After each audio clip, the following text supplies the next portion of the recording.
Hello mga boss, magandang araw. So 130,000 ang budget, meron ka ng L300 na Exceed Dual Aircon. Tara, check natin. Hanap mo ba ikot na panalo? Dito ka na, wag ka nang lumayo.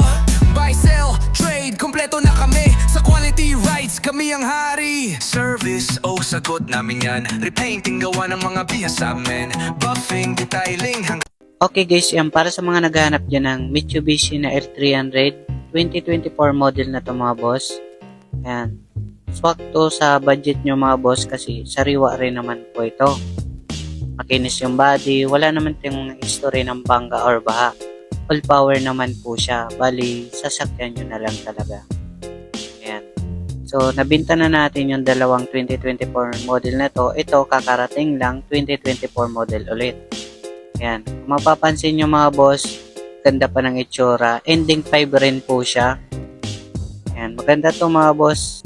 Kung sa gulong mga boss, mga kalbo, pero palitan na lang namin ng mga bago. Kung bibilin nyo to. Ito, fresh naman yung loob mga boss. Ayan, sariwa pa naman. Walang punit siya.